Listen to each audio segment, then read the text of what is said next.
The Geek EZ is brought to you by...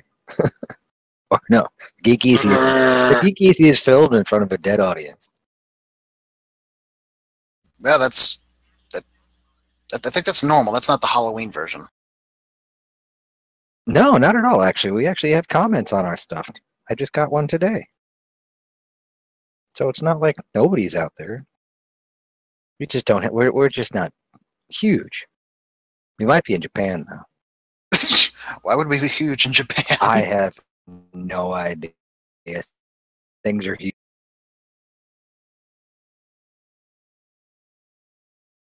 Perfectly honest. What? We have otaku fans in Japan. That'd be amazing. That's true. But, oh, crap. Drop frames already? Come on, man. Stupid. Stupid. It's the internet. I hate the internet. But, and yet we need it. We do need it, yes. It's not free, though, so I can complain.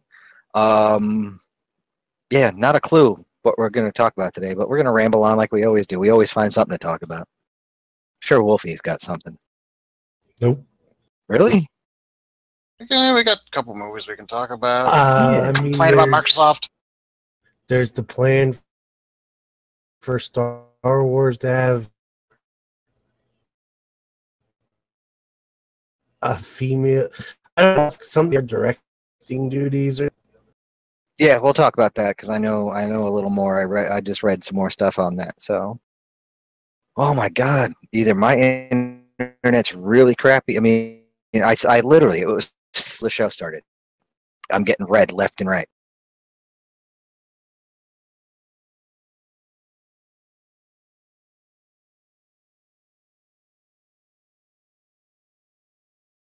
We're on a central server. I don't understand why, but.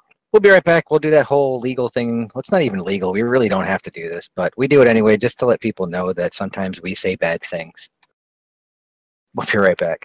The following podcast is intended for mature audiences. The opinions expressed do not reflect this station or any affiliated partners. Listener discretion is advised. Ladies and gentlemen, welcome to the Geek EZ.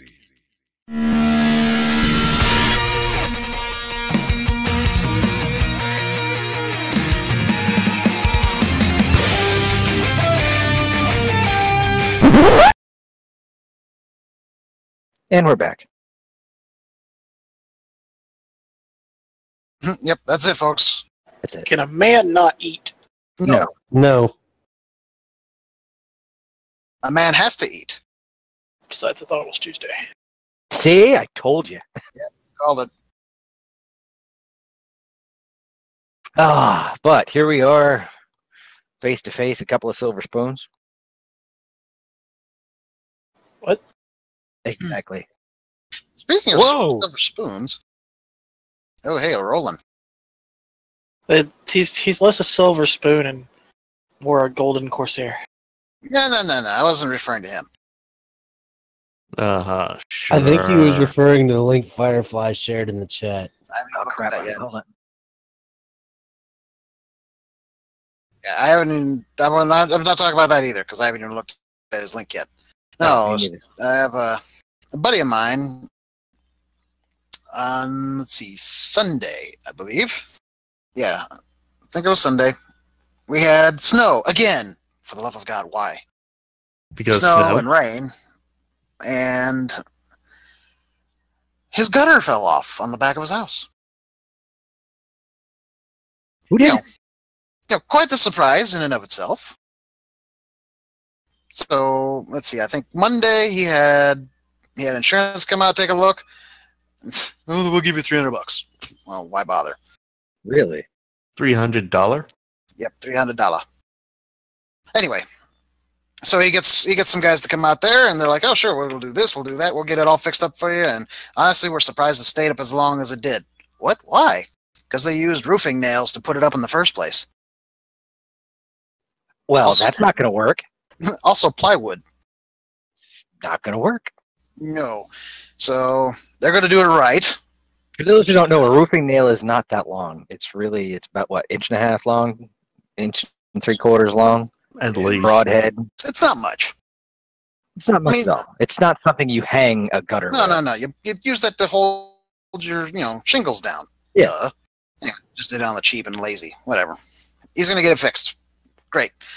And he's getting nice fancy ones in there so that you don't have to worry about dealing with gutter guards, all that crap.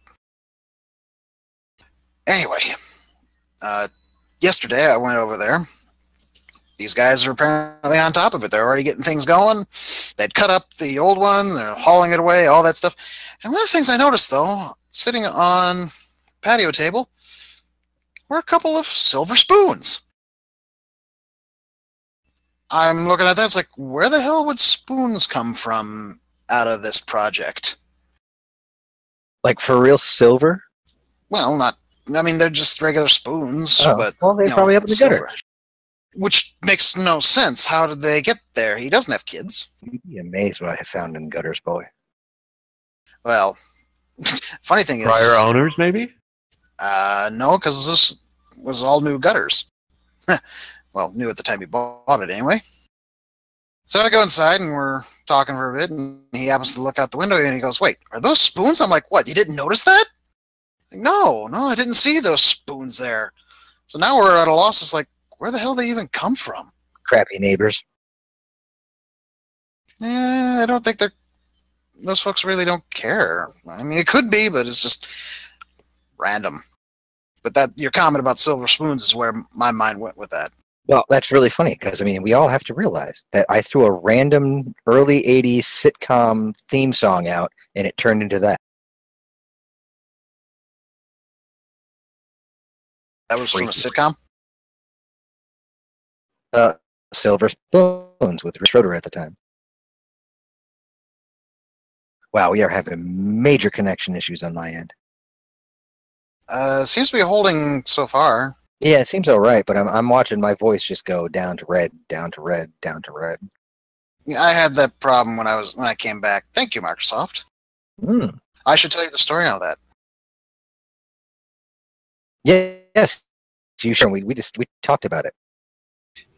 Yeah, and that's why it seemed like I was ripping Wolfie's head off through the private Geek EZ Facebook chat. Yes. I thought you were ripping his head off. It was unintentional. I honestly don't think Tank meant any of it.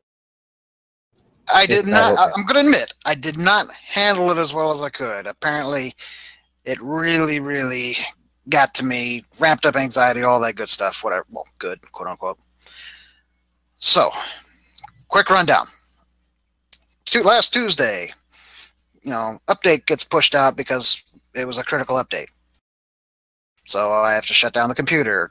I do that. Wednesday, and it's really slow to load. My desktop goes blank. I have no icons, no wallpaper. I can see my mouse. I can open the task manager, and I can open and close things that way. I restarted 3 times. None of that works. Buddy helps. He jumps in through TeamViewer because I was able to get that open. And he does DISM commands. And he does that. Doesn't fix the problem at all. So the next step he goes and tries to do a system restore point. And he runs it. Next thing we know, it's now corrupted. I can't even start up. I get a blue screen that just tells me, startup repair cannot fix the problem because a kernel got corrupted. So, when I was getting suggestions, and I appreciate all the help, is that I was already way past the point of those suggestions. He was 5,000% done. I was way beyond done. Did you try turning it off and on again? For the love of God, Roland! Where were you on Tuesday? If only you had been there, I could have been able to deal with this better. Is the computer plugged in? All it would have taken was Roland telling me, have you tried turning it off and on again? Let's be honest. You're not that's the only always Tank. the You're not first the only question. one. You are not the only one. And what I'm gathering is some people were finding that a tertiary what's the word I'm looking for? Profile was created. And that was what was signing into Windows, not yours, because now Windows 10 signs in under your name. You have to either put a password in, but it's you signing in. And a couple of people I noticed that there was this tertiary profile that was signing in, and it took forever to sign it out. And then they were able to get their stuff back on.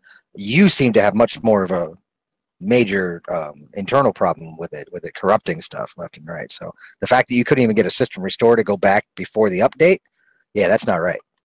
No, it's highly possible. There could have been something else that had been building up. I've had this computer for over a year, and so it's possible there just was something there in the registry waiting to hit, and it had the right combination of things to happen. That does happen with computers. It does. Now, this is another reason why I was annoyed with Wolfie. I'm going to admit I was annoyed. I'd called Microsoft, and you know what they basically came down and said? It's not us. It's a compatibility issue. You need to contact the manufacturer. Yeah. Yeah. Well, To me, given the information that Adam just gave me, it seems like it's another Microsoft Sync issue, like it was when Windows 10 first came out. and with the update when that came out back in what, October? Didn't that bust you? Oh yeah, it busted me hard. That was a compatibility issue. It was a compatibility issue in the fact that Microsoft forgot that AMD was a company. Yeah. It was a compatibility issue on my end because without telling anyone, instead of using I can't remember the actual driver that drives most tablets, okay? Most modern day tablets use the same sort of driver to drive the pen and the stylus on the screen.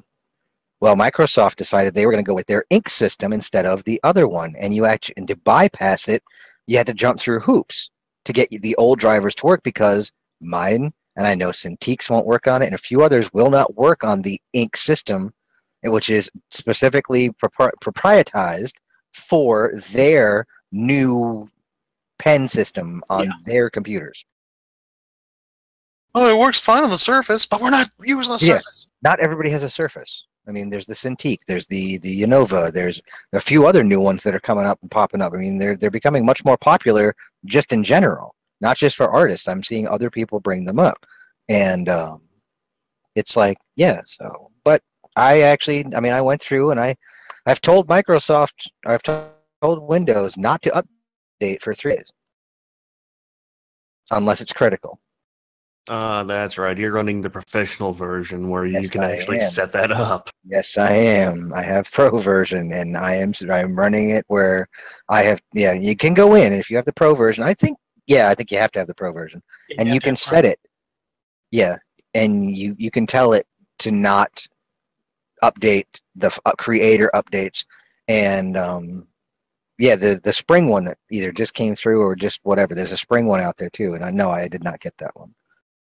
Yeah, well, so I did call up the people who made my computer, Digital Storm, which I'm going to throw it as a shout-out. Fantastic folks. They provided excellent support. Even though it's a 3-year limited warranty that what I got on my machine, they still provided excellent support. I literally got in as they were closing. I got the one guy that was left, I think. And he's telling me what he thinks is going on, just based on how I'm describing it. And I work in IT, so I can explain as much as I could and say, this is what I did, this is the steps I took. And he's like, okay, based on all that, I'm fairly confident you're probably going to have to reset your operating system. Which is like, okay, I kind of figure that's what I can help you. That's not my, that's not what my job's supposed to be. But I'll make a ticket and I'll get it to our tech guys. And on top of that, I'm sending you an email direct. You've let me know when you get that email, so I know that if you don't hear anything from them, I will then turn around and poke them and say, hey, why haven't you followed up with him yet? So I did hear from the tech guys, though, and yet the other guy continued to follow up with me when he came back on Sunday because they were offset. Or he was offset anyways, works from Sunday through Thursday. And he's like, hey, everything work out? Whatever. It's like, yeah. I mean, I basically had to reformat, and we got it going again. And then I even got a call yesterday, I think, from Digital Storm, because the guy who was on the tech team wasn't available, and so someone was following up just to make sure that his ticket had been processed. And so, yeah, I cannot say bad things about Digital Storm from the time that I bought this, ordered it, everything, to the recent support that they gave me. If you want a new computer, those are the guys that I would highly recommend going to. I am not paid a thing here either to trumpet them. I wouldn't mind being. Yes. By all means, Digital Storm, please contact me and we'll talk. I just realized the overlay is missing as you're sitting there. Yeah, I saw that earlier. I was like, maybe that's a thing he's doing. No, the overlay is missing. I mean, it's set up, but I mean, it's all supposed to be there. Oh well, I'll put it back after the show. No, I didn't touch it. It's probably hidden. You probably have to rearrange the layers. No, I don't see it now. No. Oh well, I'll put it back. It's missing. I don't know what happened to it, but it's missing. Put it back. If I can remember where to find all this stuff.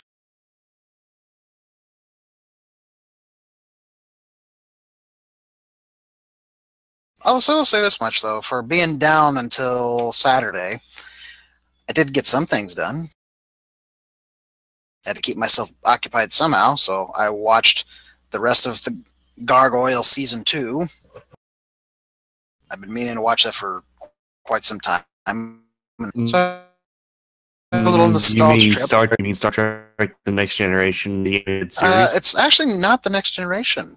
It's really just Star Trek, the cast and crew animated series, because they had people from almost every single series except for Enterprise.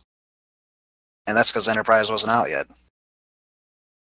Who do they have from DS9 besides Worf? The captain. They actually had the Cisco? Mm-hmm. They had Cisco as a guest star.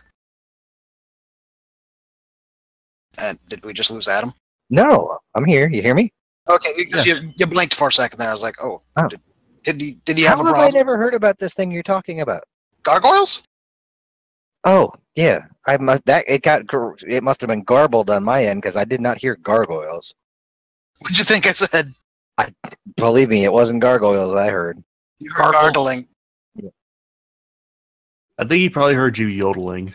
Yodeling. Actually, Clancy Brown and James Avery were both on Gargoyles and later appeared on Enterprise. Wait. Who'd you say? Clancy Brown who? Uncle James Phil. Avery. Yeah, I mean, there's quite a few folks who did show up. There's just nobody, quote unquote, officially from Enterprise. I mean, Clancy Brown would be the closest one because he was on Enterprise. So was James Avery. Speaking of voiceover stuff, do you know? Okay, I mean, the fan filmy stuff. It's Habercorn on that. Mm-hmm. He is a voiceover actor on Ben 10. Yeah. I did not know that. Yeah, Todd does a lot of voiceover work. He was on Toon Talk with what's his name? Yakko. Why can't I remember his name? Oh my God. Rob Paulson. Rob Paulson. Yeah, they did the scene from the Wrath of Khan scene together. He had Yakko as Khan, and I guess I cannot remember the voice that Todd used, which was very close to Yakko. Wacko? No, it was one of the Ben 10 ones. Oh. I like the Rob's was like, we saw it all in the sea. Yes. Yeah. Buried alive. Buried alive. Did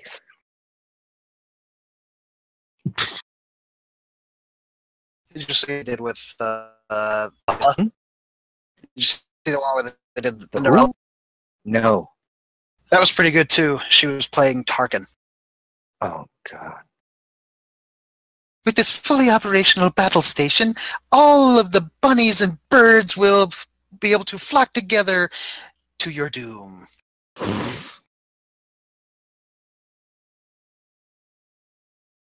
Hmm. So, how long have we been doing this now? Oh, I know how long we've been doing this because it's on my freaking calendar today. Happy anniversary, guys. Oh, you remembered. I'm glad he did because I didn't. 5 years ago today was the first episode of the Shaven Wookiee Cantina. Oh wow, has it been that long?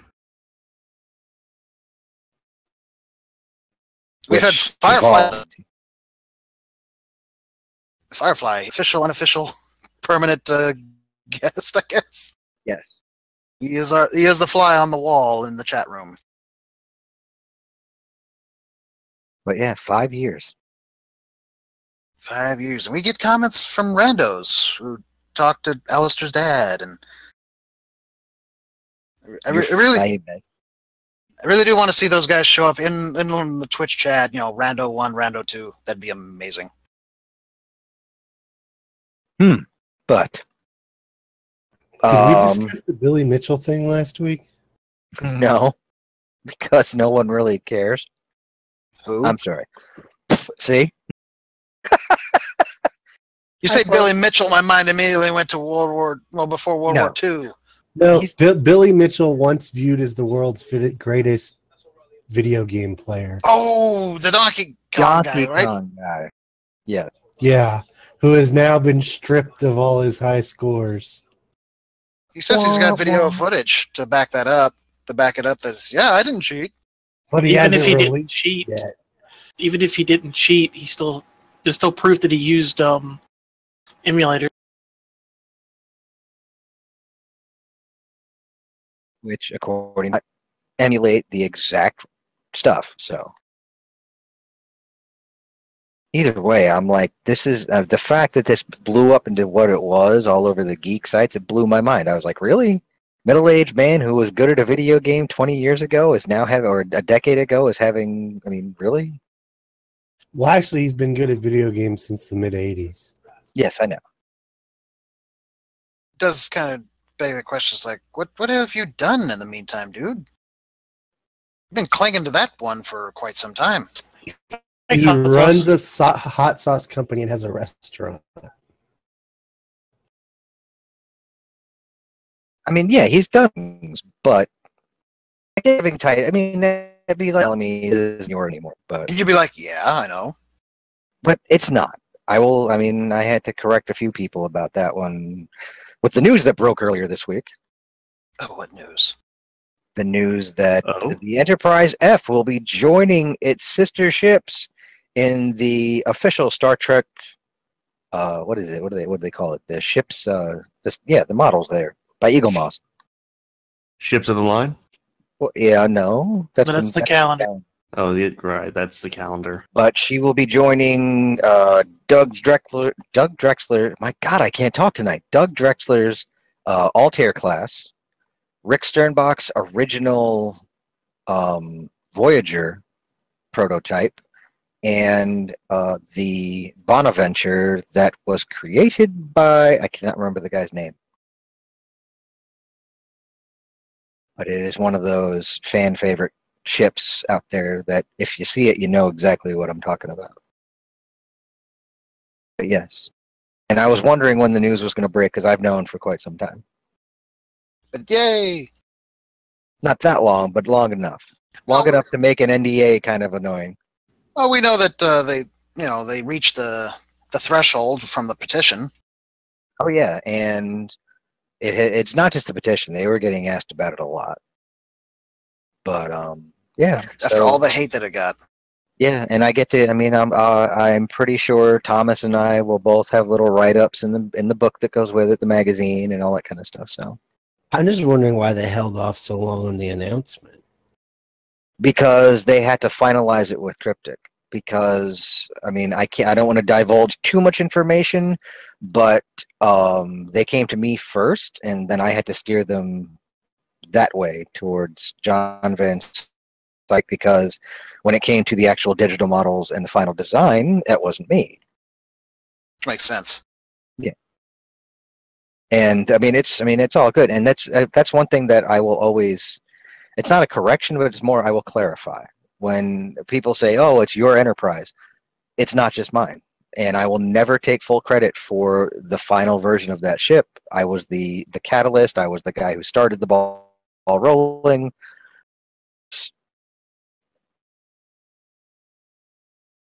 Team effort. It was collaborative effort. Thomas Marone, Adam Williams, and Rick Cryptic made that ship what it is. Although now it looks closer to the original. After their refit. It looks, yeah. It's the only thing I don't like is the nacelles on the Yorktown class. But the one that we'll be getting will be the OG. It will be the Odyssey class, and I'm sure it will be followed sometime later by the Yorktown class as well. Because refits. Because refit. Speaking of ships, and this ship's named Enterprise. There seems to be some back and forth in regards to a certain one that appeared in Discovery. Yes. What happened there? I think John Eves made a comment or said something that was, I don't know where it went because I haven't talked to John about it, and he kind of disappeared from Facebook after that. He deleted his public facing Star Trek Facebook. Yes. And I really hope he didn't get in too much trouble for that. I really hope, because the comment he made that the Enterprise had to be changed for legal reasons, 25%, whereas CBS came forward and said, no, we own the Enterprise. We could have used it, and they gave the explanation as to why it was changed, which, of course, set the internet on fire. It was all creative. It was a creative decision to update the Enterprise using today's technology to tie it closer to other things. I still think there was more to it than that. I think it was also because they didn't want people that only had a TOS Enterprise license riding off of Discovery and vice versa. Possibly. But they'll never admit to that. No. I mean, there's money. There's always money involved. When you have decisions like that, it's always money involved. But let's think about it. That's more models they can sell. To be honest, of all the things that Discovery did, that was the one thing that I really didn't mind. I like the new look. The only thing that bugs me about it is it's closer to the refit. Yes. So it looks it screws up the look timeline slightly. Not that's a huge deal. Honestly, that's why I like it, is because it actually looks like it can evolve into the refit. Whereas the original TOS kind of that is a monstrous overhaul to go from. I mean, it's a completely new class from what we got in 1966 to what we got in 1978. Well, just to kind of play on that, not devil's advocate, but to kind of work on that, it's not like it hasn't been done before. A perfect example was actually the USS Midway aircraft carrier. If you look at the way it was when it was originally launched to the time that it's now sitting in San Diego, they are practically completely different ships. True. I mean, it's not unheard of, but I like there are things about I like that it ties closer to the NX-01 now with the nacelle changes, with the backswept pylons. It is bigger. They made a bigger ship. It is bigger than. I'm certainly not like screaming out against it like some of these people are. I think it's a gorgeous design. It just bugs me a little bit that why they would. Now they step forward, then they step back, then they step forward again. But it's not a huge deal. Well, I'm just looking forward to seeing more of it on screen. I will say, I finally watched all of Discovery. Now there's rumors saying we will see Spock. We will see a young Spock. That's not a rumor. We will see Spock in flashbacks as a child. Why don't they just get Quinto? That's great. That confirms the one rumor / theory that's been going around that the reason the Enterprise is contacting them is because Spock is missing. Oh no, it's Discovery Season 2, The Search for Spock.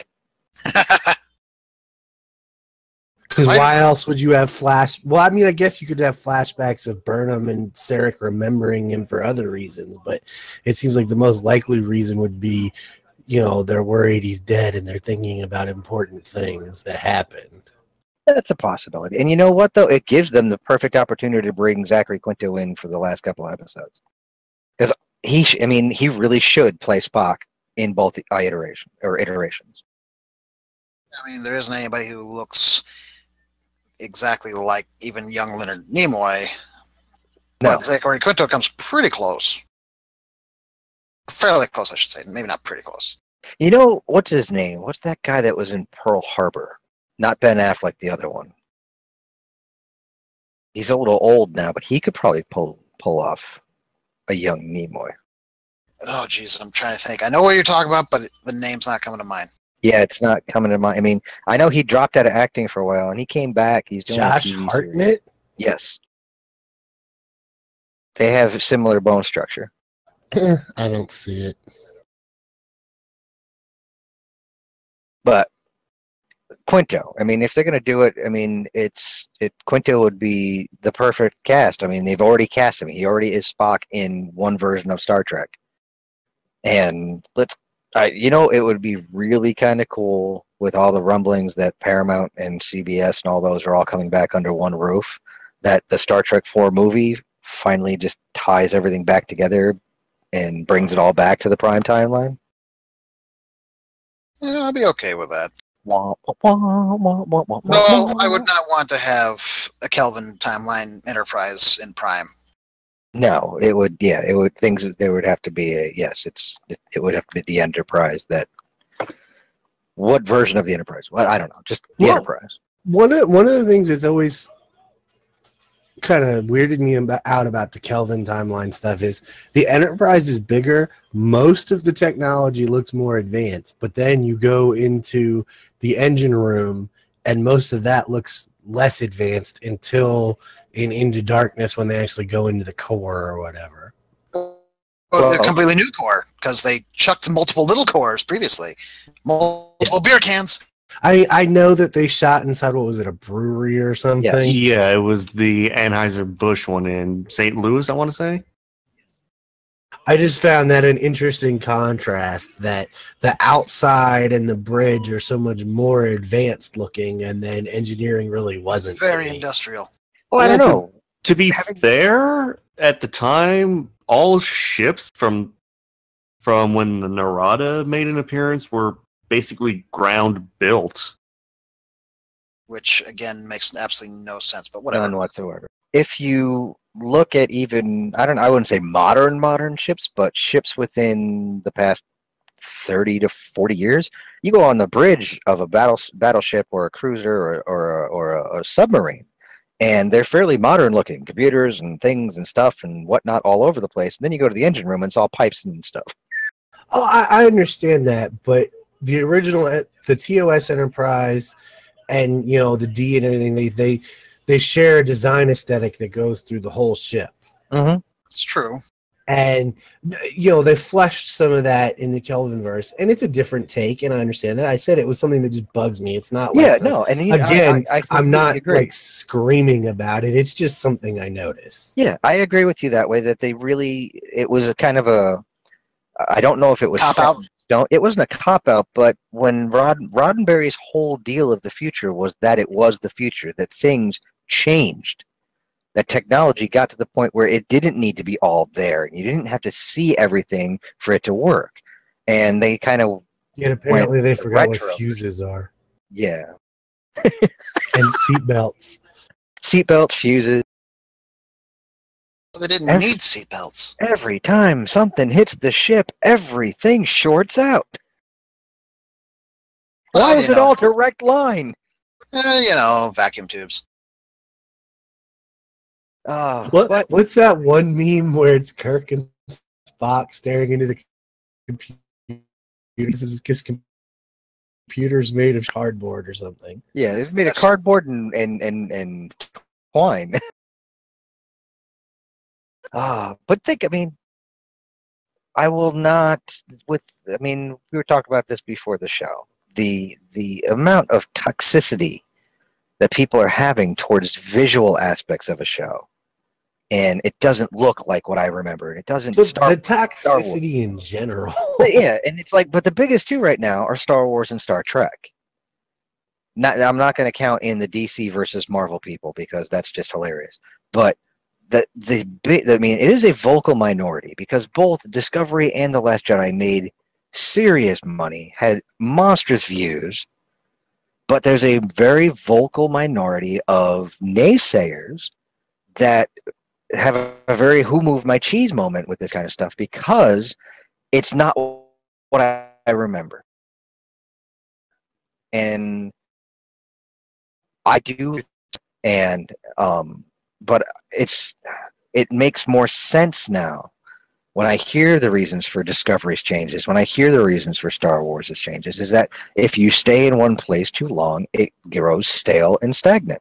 Well, at least Star Trek wise, it's very cyclical. I mean, if you read some of the articles that came out before Next Generation premiered, they say the exact same things. And to be honest, the same thing happens with Star Wars. If you go back and read some of the original thoughts on The Empire Strikes Back or even Return of the Jedi,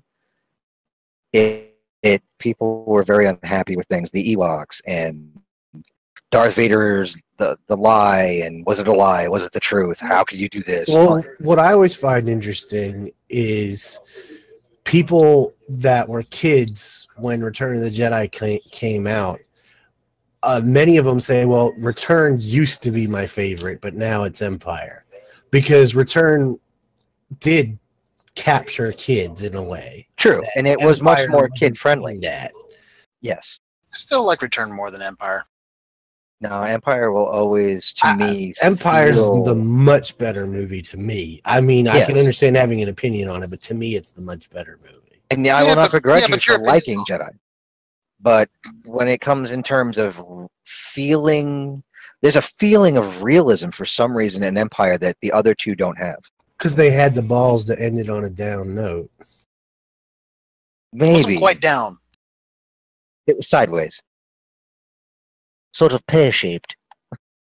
Ploin-shaped. But the Empire just felt, even though, I mean, it was, I mean, forgot, when you really think about it, he was talking to a Muppet.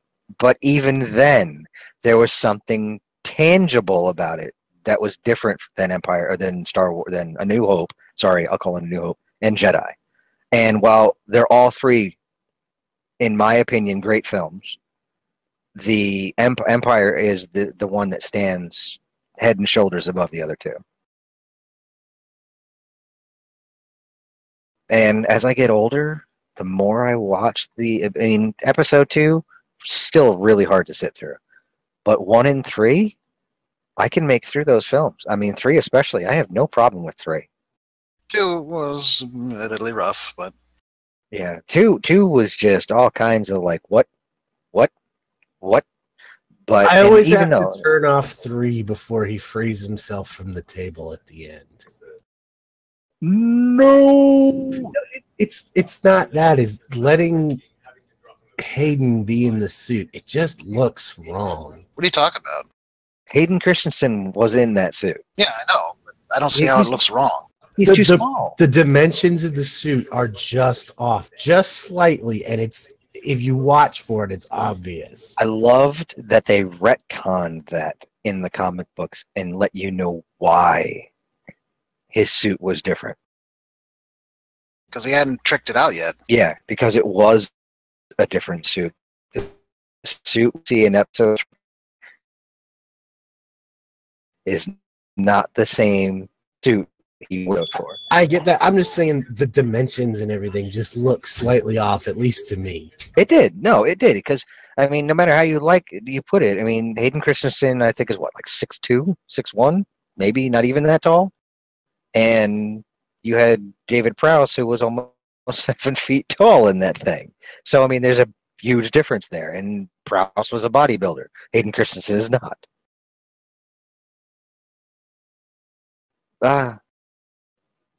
Young minds, fresh ideas. or old minds, fresh ideas. But I don't know. It's the more negativity that comes out with just in fandoms in general. It used to be you can get together with people and everybody would have a good time. We would have our little arguments and this that, but there would never be. I mean, people making T-shirts now that say "Disco sucks." It's a clicky thing. Yeah, and it's just like you're literally spending money to you dislike. That's obsession. That's not I got better things to spend my money on. yeah, that's fixating on something. If something bothers you that much, why fixate on it? It's like, doctor, it hurts when I do this. What's the doctor going to say? Don't do that.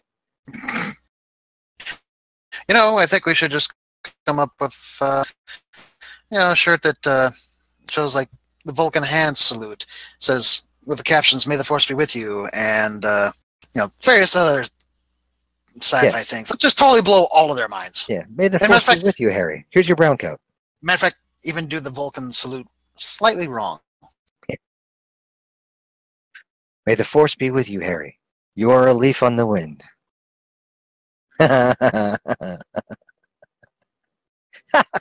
Crow of disapproval. You are a leaf on the wind as a billionaire playboy philanthropist. Yes. Speaking of billionaire philanthropist. So you're saying he's Ollie? Yes. I haven't watched any of those shows in 2 years. The Infinity War. We're 8 days away. 7 days away? 8 days. Next week. 6 days away. 6 days away. Isn't it? Yeah, something like that. 6 days. The newest TV stuff that's come out is really, really pointing to that we're not going to see much of Iron Man towards the end of the movie, if we see him at all. But then again, if they're cutting the trailers well, unlike the newest Jurassic Park trailer that came out that basically told us the whole story. We've been tricked before, though. We have been tricked before, but the Infinity War hype is large, and yeah, I'm not even getting into the negativity stuff because every time something cool comes out for Infinity War, the anti-DC people start shooting their mouths off again, and Facebook turns into a toxic waste dump. But I'm hyped. I'm no dos tres. He's back. I'm back. What happened? We had to shock you back to life. Disappeared in the middle of a sentence again. All we heard was something about Incredibles 2. Oh yes, the Incredible. I'm more hyped for the Incredibles 2 than Avengers. But hey, we're offline. But it's still playing. Give it a second here. Literally, I sat here, was like, oh no, we've lost him. Quick, clear! And that's when you came back. No, Twitch is offline, but YouTube's still going. Really weird. Maybe it's XSplit. Different ports, maybe? Yeah, Twitch is live again. And we're back. We're back. Hey, we're back. I don't know what happened. It was just one of those things. I have no idea what I was talking about now. Incredibles 2 hype. Oh, well, no, just the hype for Infinity War with all the stuff they're bringing out. And the Russo brothers going, how cool this is, and showing the IMAX stuff and why they shot it in IMAX. And then Feige's little thing on, he goes, this is almost every character we've ever shown on screen in one movie. That's huge. That's like he's like, this is what we wanted. We wanted the comic book thing where you open Spider-Man comic book and the Hulk is there. We've got it, and it's here, and it's like giggity. And then you kill people. And I'm not going to be happy about it. I'm trying to think. I think Don Burrito was wanting to get an idea what folks thought who would be dead. Loki. Chris Evans is probably going to be because there's no contract lined up. And he said more than once that he kind of wants to step back anyway. He won't argue with it, but I think they just haven't offered him the right incentive to continue playing as Cap. Well, a lot of people think Hawkeye's going to bite it. They've kind of made the point that this is the turning point, that the next Avengers movie will be a new cast. that we will not see the Thor, Iron Man, Captain America, and Scarlet. Well, no, we'll see Scarlet Witch. We won't see Black Widow. A turning point that these characters are. It's the new Avengers. So I wouldn't expect to see. Nothing. Well, I suspect that I have a decent idea who's going to be in the next Avengers then. You know, to show that it's going to be in, you know, new cast, new people. You know, that they've passed the torch. It's going to be Adam Driver, Daisy Ridley, John Boyega, and Oscar Isaac. Did we talk about the thing how how young Groot is not just old Groot made young? No, he's a whole new character. Yeah, we know he's a new character. They've covered that pretty thoroughly. Yeah. I don't know. I honestly no. I think Loki's going to bite it in the first 5 minutes. I think he's going to hand the thing to Thanos, and Thanos is going to squash him. They're payback. teasing that Strange might bite it in the one trailer, where he's got all those light spikes coming out. Yeah, but like I said, they're teasing it, so who knows? No, I'm pretty sure it'll be Loki. Could be a lot more than Loki. Yeah, but it's going to be one of those, and he is a fan favorite. People love Loki, and he gonna get squashed. Yeah, it's payback because remember, Thanos handed one over. Yep. He gave him an Infinity Stone, and he lost 2 of them. It's like, you son of a. But I don't know. Maybe, I mean, yeah, Cap might die, and they've kind of teased that as well. They teased the Iron Man one. It's like, you can't kill Spider-Man. Spider-Man can't die because he's just too fresh and too new. I'm going to laugh my ass off if Ryan Reynolds makes an appearance. Hugh Jackman. That's who I want to make an appearance. I'd be down. Hugh Jackman and Patrick Stewart. Snickety. No, I just want to see Hugh Jackman and Patrick Stewart make an appearance. He doesn't even have to be like introduced. He just like shows up in a battle scene and Cap, Logan. That's it. That's all they'd have to do, and people would lose their freaking minds. I wonder if Portman's in Infinity War. No, she's not coming back. She's been coy about it, though, apparently. I don't know. We'll find out in 6 days. Well, at least I will. I don't know about you guys. I probably will. I'm confused why Firefly's talking about Dev Grew. Dev Grew. Him and Tank are having their own conversation in there. We were talking a little bit about. It was actually going back to the design of the Enterprise, and he said that the designers of the A10 would like to, you know, mention something to the designers for Trek. It's like, because, you know, build an airship around the cannon. It's just, yeah, it's basically just about the design philosophy. And I had to mention, you know, did you see the original competitor to the A10? Which, it's an interesting aircraft. But I don't know what the young group thing is. Or Dev Grew.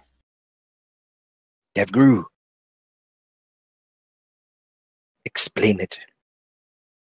I don't know. I'm going to attempt to see Avengers opening night, but it all depends on how paydays and whatnot fall. Well, to put it like this, when you Google DevGru, the first thing you find is SEAL Team 6.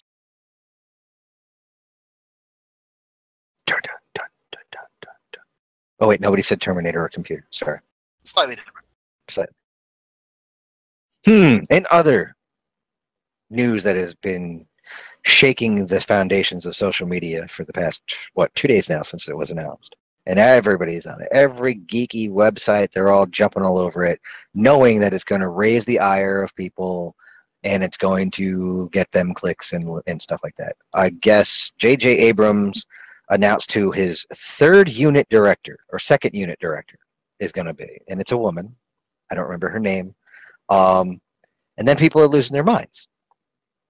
That it's like, oh, this is what happens when you go by demographics instead of qualifications to get a co-director. First off, she's not co-directing the film. She is the second unit director.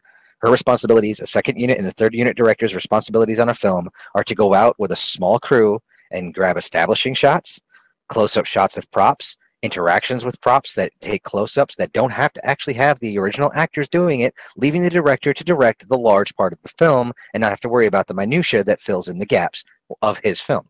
Basically, they deal with location shots. Yes, they do. They basic location and prop shots.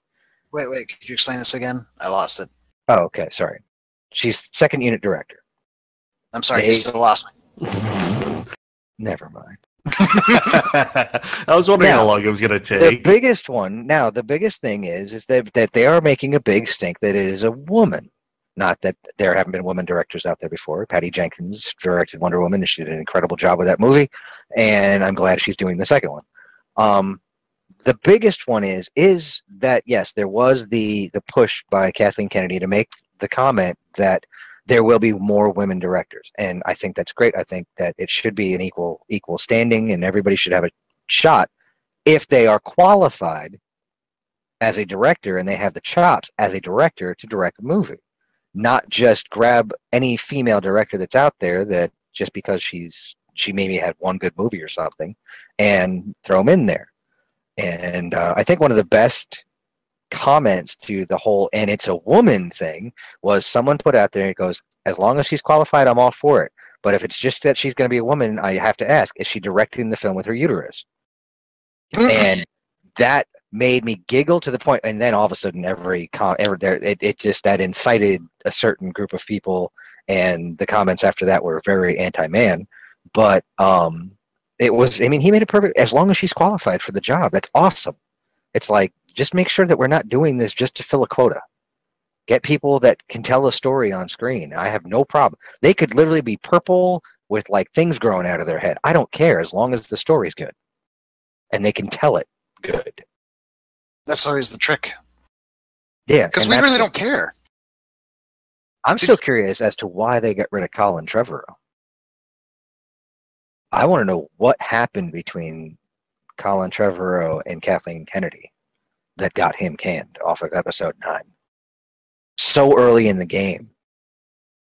He must have said something he shouldn't have. Yeah, there was something that must have went down, because I mean, we know why the original directors of Solo, those guys, those two dudes, we know why they got canned. It was pretty. They came right out and said they just were not getting what was supposed to be done. Their vision was too far off of what Star Wars is, and with that, that's all good. Well, they were more heading towards comedy, as I recall hearing. Mm-hmm. Frankly, if you're going to do that, get Seth MacFarlane. Yeah. They were going off script. They were letting everybody ad lib, which was causing a lot of strife with the actors, I'm gathering. Well, it sounded like they were wasting a lot of time and everything because they were shooting scenes over and over and over again, letting people ad lib, hoping to get enough stuff to piece together. Yeah, and I mean, now the fact that they got Ron Howard to come in and direct it. Ron Howard, I mean, that's like the only way you could top that right now is to say that Steven Spielberg is going to come in. That'd be kind of fun. That would now, but he's already said he won't do it. He's not going to play in that playground. That's George's playground. But George isn't there anymore, so we know what happens. I wouldn't mind. What's his name? Johnston to come in. The guy who directed the original Captain America film to come in and do one. Joe Johnston, because he was there in the beginning. He worked on the original Star Wars films. I wouldn't mind seeing Patty Jenkins do one if they gave her. I mean, she's got a pretty good eye. She knows how to frame a shot. So it's like, bring her in, put her in there. I still think Brad Bird should direct one. That'd be kind of cool. And yeah, no, it's funny because people still, Rian Johnson doesn't know what he's doing. How can they give him a whole trilogy? I don't know. His money made billions of dollars. His movie made billions of dollars. It's all good. Well, does seem to be some back and forth though on that front too. Not about the money part, but the whole him not knowing what he's doing, whatever. That he really kind of just stomped all over what was laid down in the the Force Awakens. I have no idea. I guess we'll find out come the next one. We'll find when out JJ puts it back, supposedly. Well, that's just it. Maybe he won't put it back. I mean, JJ was involved with Episode 8. It's not like he wasn't there. And I'm pretty sure that if he had something in mind and something planned, and they allowed Ryan Johnson to stomp all over it, that he would have said something. One would think so. Yeah, so I mean, maybe it is just a big ruse. I mean, we'll find out in the next one. It's an elaborate ruse. Yes. I'm looking forward to it. I'm looking forward. I mean, Solo. Oh, so much looking forward to Solo. I got to look at the toys. The toys are out. I really like the Falcon. Wow, I really forgot how much the bad guy from Mask looks like the one version of Cobra Commander. Yeah, I was commenting with a friend of mine the other day about I asked him, is it wrong that I like how the Falcon looks in Solo? Because of just how gorgeous it looks. It It's looks clean. it looks like it looks it just looks sleek. And especially with that, and I'm guessing it's in that middle part is a cargo. Yeah, I mean, the toys spoil a lot, an awful lot, because if it really does, if what the toys do happens in the film, it spoils an awful lot. Like the jettison of the cargo thing, the outer hull, which I guess Lando put some serious scratch into because it's nice and clean and smooth. And there's an actual outer hull to that ship. What we we have come to know as the Millennium Falcon is basically the ship naked. It's basically the skeletal structure, more or less. Yes. Wow. One of the things I like about the inside being all white like that is it's kind of a reference to the way they talk about the Lady Luck in the books. Yes. Lando's ship is like overly plush and It's luxury. And set up for debauchery. Yes. And he did that with a freighter. Yeah, it's a look that he very obviously cultivates and cultivated continuously throughout his life, at least in the original, universe, expanded universe stuff. And it fits the character. So I wanted to say this, but you guys continuously bounce back and forth between subjects that by the time I get a chance to open my mouth, you're like 5 subjects in. So moving along. Yes, moving along. I tried to say this very close to the beginning of the show, but go ahead, say it. Wolfie actually gave me another segue with Cobra Commander, but then everybody just walked all over me again. I know why we've been having no spring and like a second and third winter. It's because Cobra Commander is upset that we elected, a second-hand Lex Luthor instead of him, so he's hitting us with the Weather Dominator. Is that also that he and G.I. Joe can play hockey again? Is that the reason why every time I see rain clouds in the distance, I hear off in the distance, Cobra! Probably. Just remember, it's not April 18th. It's January 98th. God, I don't even know how Chris Latta could do Cobra Commander's voice. Alistair, should we tell him how warm it's been down here lately? I don't want it to be warm. That's the word part. I would rather it actually be cold. How cold is it in Ohio? There are polar bears. We had snow again today, but it was. No, we had whiteout conditions yesterday. I was driving back from the Apple store yesterday, and I'm on the highway. I'm doing 65 miles an hour, and all of a sudden my visibility goes to 30 feet in front of my car. Woo. It's 75 right now in Fayetteville.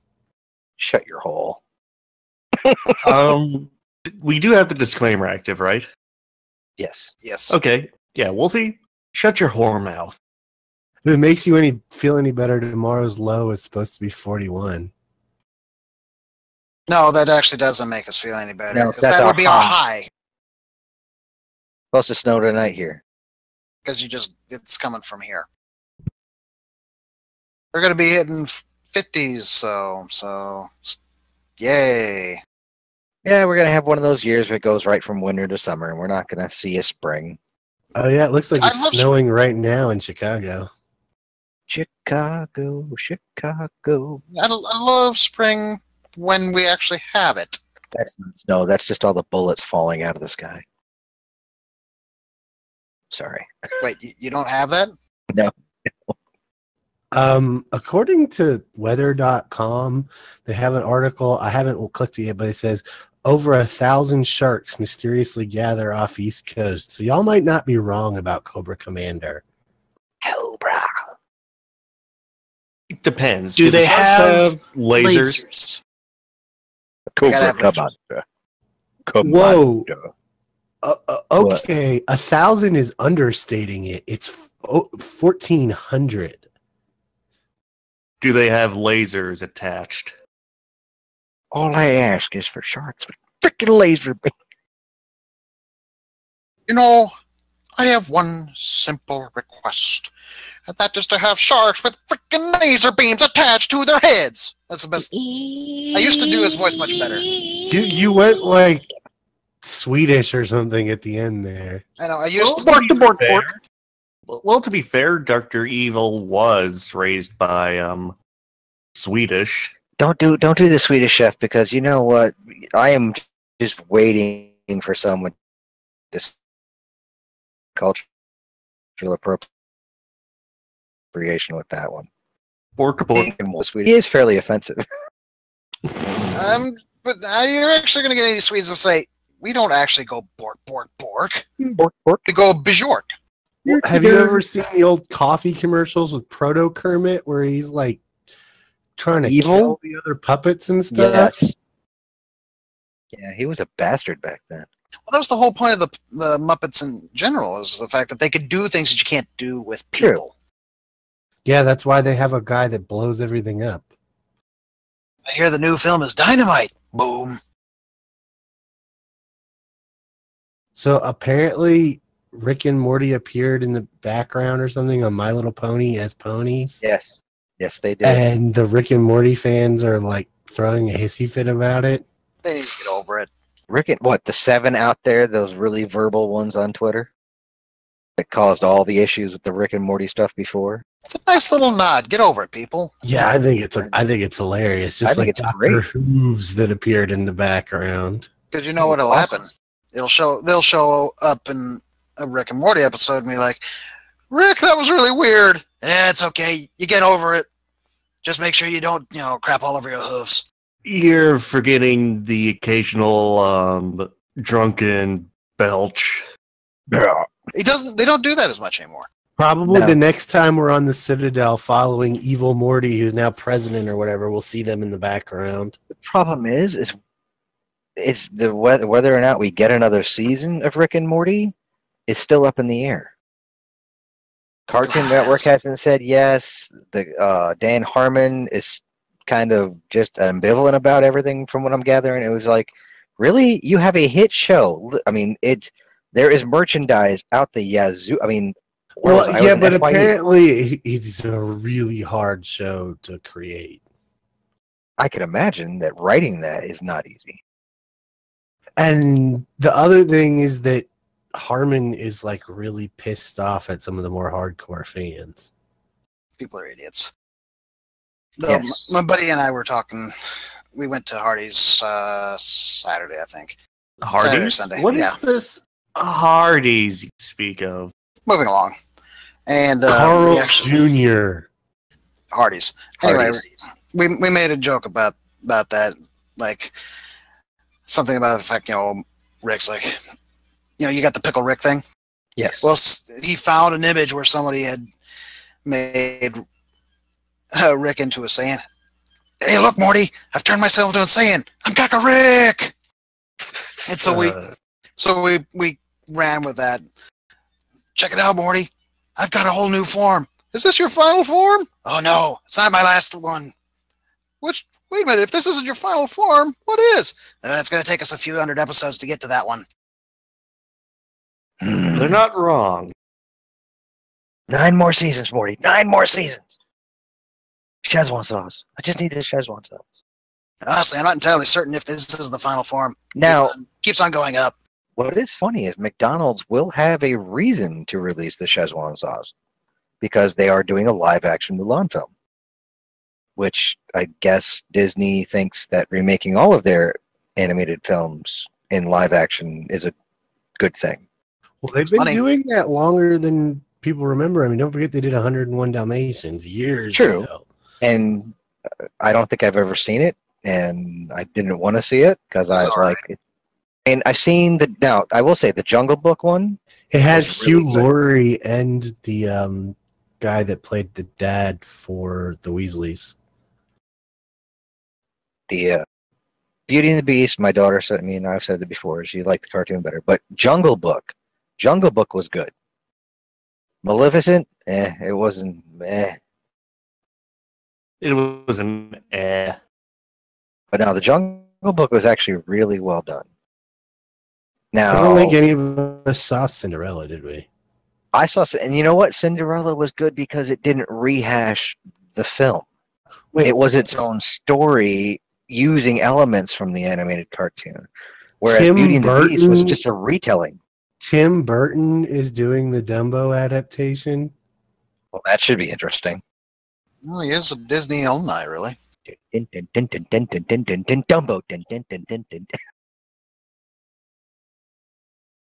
Oh, Dumbo's gonna have like 6 eyes, and this truck is gonna be all spirally, and he'll be completely stop motion.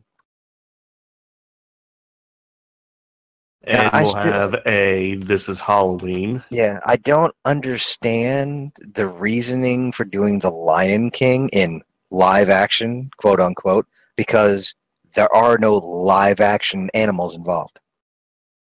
It's going to be completely CG. Whereas at least the Jungle Book had Mowgli and other humans in it. Yeah, that does seem weird. It seems completely odd. Now, people are freaking out. Here's one for you. This is we get. I love when we get on touchy subjects, and I'm bringing the touchy subject up, so I'm going to bring it up. We've all seen Mulan, right? Yeah. Yes. Okay. Did at any time you feel that Shang was bisexual? What? Yes. Really? He's clearly in love with Mulan's male form. I didn't get that impression at I all. didn't catch that at all. And I know quite a few other people are losing that said the same thing because the live action version has completely nullified that character and brought in a different character instead, killing the whole romance aspect of Mulan. And I guess a lot of people are upset because what they consider to be the first bisexual or LBGT character in a Disney film has been completely nullified. And they called it the sanitizing of another Disney movie and blah, blah, blah, blah. And it's what they did with Star Wars. They're sanitizing it, so they're completely, I mean, I was like, but you put that there. Disney never came out and said, hey, this dude's gay or he's bisexual. There's some ways now when I was younger I didn't pick up on it, but I rewatched it a while ago, and he looks at Ping a few times the same way he later looks at Mulan once he knows she's female. Okay, I'm gonna have to go back and watch it because I never picked up on that. And it was, I guess other people did, and they're losing their collective minds. And again, I don't think it's the sanitization. I think Disney's trying to go closer to the original story of Mulan and get away from what they Disney-fied it with. Because they nullified Mushu, they nullified all the singing, so it's just going to be Mulan in name, and it's not going to be what Beauty and the Beast was, where it was literally the animated film done with actors. To be fair, wasn't Beauty and the Beast more or less a musical to begin with? Well, Beauty and the Beast was a musical. I mean, it was a musical, and the live-action film blended versions of the animated film to make the movie. Well, I think in a lot of ways, Mulan is Disney attempting to show that they don't whitewash things. If you look at the cast, True.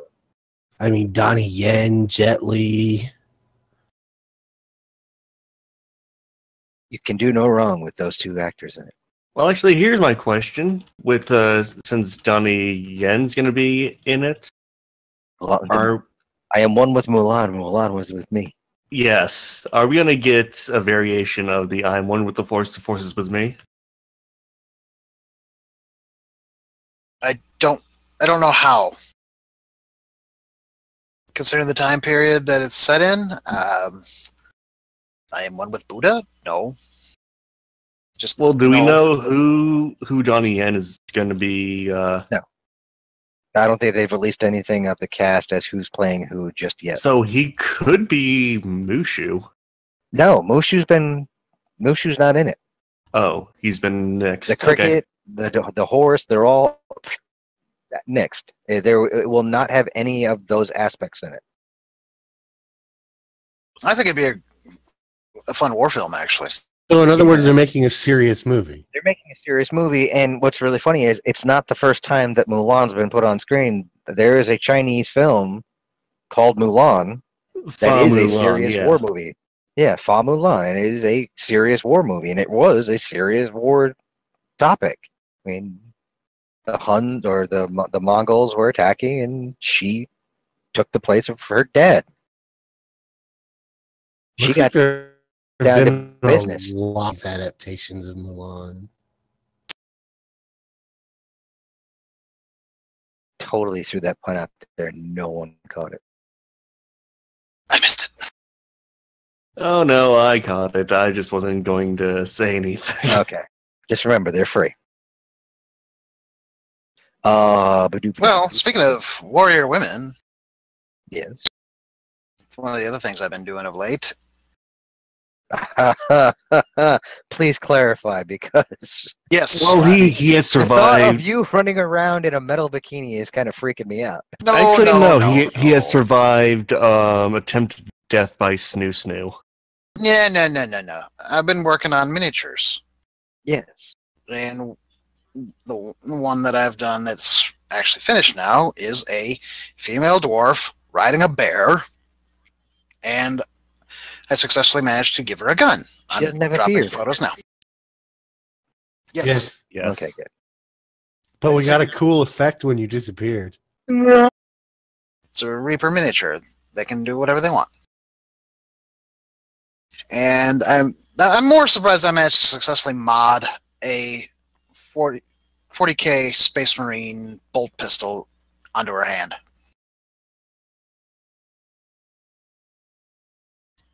And apparently there's a pretty big mod community out there.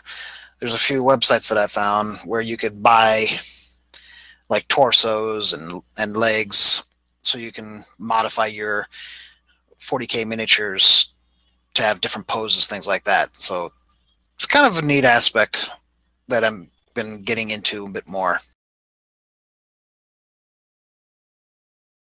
And then there's some that's that goes more into the I don't know if it's pandering or what, but let me get one of those images for you. Boobies? Just give me a minute. Okay. So one of the things that you have in the Imperial Guard of 40K is commissars, just like Soviet Union. It's the exact same thing. It's political commissar. They're going to maintain your morale, whatever. I'm not sure that this is the way to do it. So wait.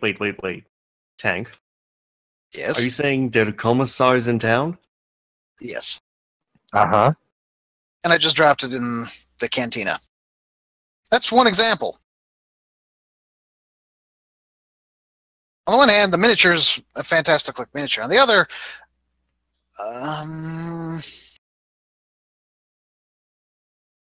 Boobies.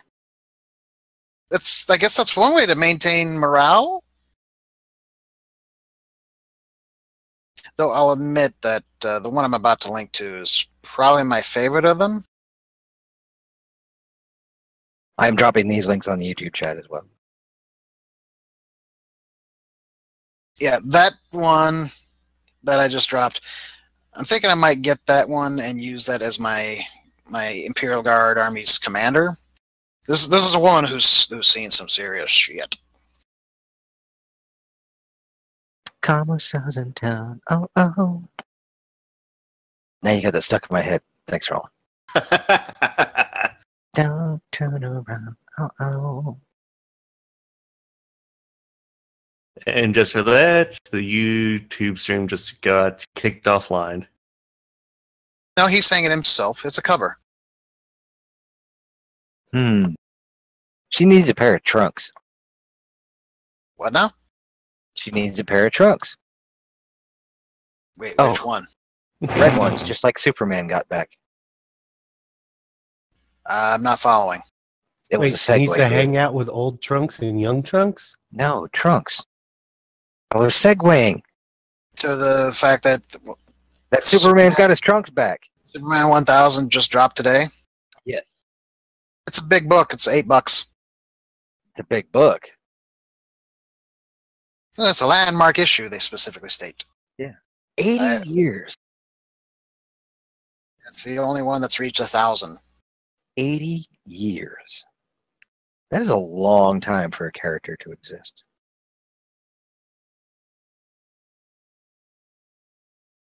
Yeah, that's a lot of stories. Some of them best not talk about. I think the only character in pop culture right now that outdoes him is Mickey Mouse. And we know how the mouse handles competition. Aha! I'm gonna buy you! Yeah. Haha, we're going to change copyright laws. Again. Yeah, so how long till the mouse buys DC? That's never going to happen. Never say never, man. No, Warner Brothers isn't going to get rid of it. They're not going to give it to Disney. If they offer the right price, they might. That's true. They'll sell it to Fox. And then Fox will get bought. Oh, that actually, they said, what was it, 2000? End of 2019? Middle of 2019, that deal should be finalized? It's what they're looking at, but it hasn't been... I have not heard that it's been cleared yet by the regulators. Oh, it'll be cleared. But you know what that means? With the release of episode 9 in 2019 and Fox's Fox's assets being assimilated by Disney. The X-Men are coming to Star Wars. No, the 4K Ultimate box set of Star Wars will happen. Do we really want a 4K version, though? Depends. Is it going to be the original cut? I don't know, but having seen just my Blu-rays up on the 4K TV, and I told you what happened when I threw it all the way up, that it completely threw out the sense of scale and everything looked like models. I don't know. Now, I have since gotten used to the way the 4K TV, because even dumbed down, the 4K TV still has that soap opera-y kind of look to it that I know so many people dislike because of its clarity and stuff. As long as you have the motion interpolation and stuff turned off, it's not as bad. But when you kill all motion blur and stuff, yeah, it gets real freaky. But yeah, will I buy a 4K box set of all 9 Star Wars movies? You bet your sweet bippy. But then aren't you risking hearing those dreaded words? Daddy, my favorite character is Jar Jar Binks. No, I will not, because right now my favorite characters, or the words I have heard, are my favorite characters are Chewbacca and Princess Leia. Smart. And they've seen it. Oh yeah, well my daughter's all about. She actually said, I want to go as Princess Leia for Halloween again this year. I was like, I love you. You're my little kid. Gonna be the general this time? Yes. Oh no, she wants to be the Princess Leia with the buns and the white dress. And yeah, I can see you being less enthused about that when at 16 she wants to go as in the gold bikini. Well, according to what we've seen, the gold bikini has been nullified. It doesn't exist outside of just the film. because one or two dads freaked out because there was an action figure of it. Oh, bull! Disney said no. Disney wanted nothing to do with it. You should. This I've is heard that- wrong. I've yeah, actually no, heard it that was a from actual other thing. artists. I've heard it from actual artists, so that got contacted by Disney and said, no, you are not doing that ever again. And the reason being is because it's too sexualized. Their princesses are not quote unquote supposed to be sexualized, and so and the fact that it's the whole slave thing, they want to get away from that. So yeah, that was a fiat by Disney, not because of some no, but it was started. It was started because of a couple of guys. It really was. They were the ones who went and said this is wrong, and then Disney took the ball and ran with it because it wasn't an issue. It has. There have been action figures that I've got action figures or Princess Leia in that outfit, 3 or 4 different versions of it. It wasn't until the latest version of it that it said Leia in slave gear, and all of a sudden, it turned into a huge, ginormous issue. And it wasn't, because Carrie Fisher herself has said multiple times. So, when people ask, what was it? Why did you wear that? It was because she was treated as a slave, and then she proceeded to kill the guy who put her in it. Yes.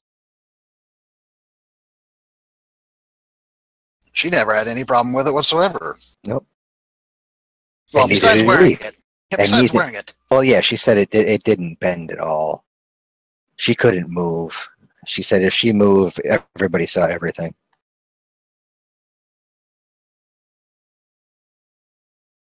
Do. Oh, I do have one last image. It's not model related per se, but it is tied to Trunks. I did an experiment where I put a poll on DeviantArt asking if I made some flatted images, Photoshop images, if anybody want to work on them. Someone took me up on it, and that was the result. Can I share this? Yeah, go ahead.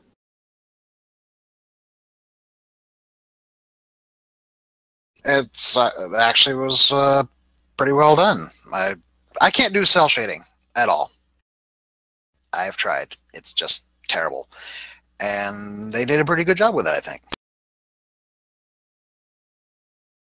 It's not bad. It's not bad. Is there a reason she's fighting in her underwear? She's at the pool, man. She's not fighting in her underwear. That's a swimsuit. Who goes swimming with a lightsaber? She's a Jedi. You don't ever go without a lightsaber. This lightsaber's your life. Exactly.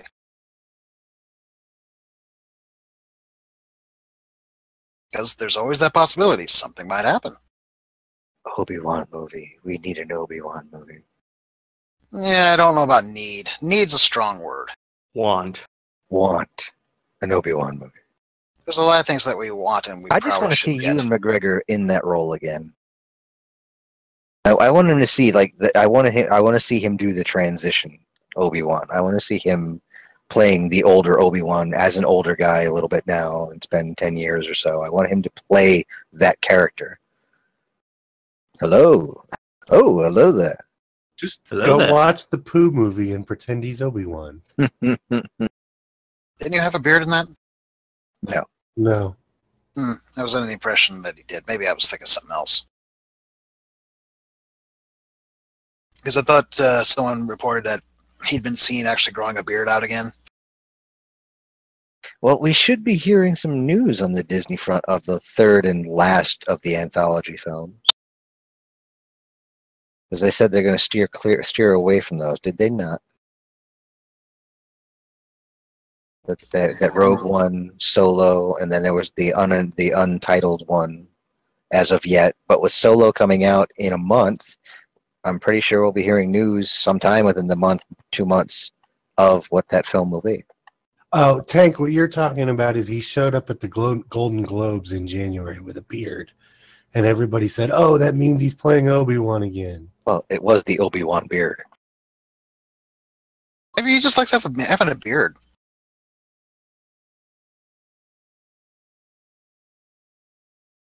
Beards are fine, but they're expensive. What? I've spent more money on grooming products since I've had my beard grown out. Oh damn! I don't think I spend anything extra on mine. I was gonna say, what? I need to. My face dries out.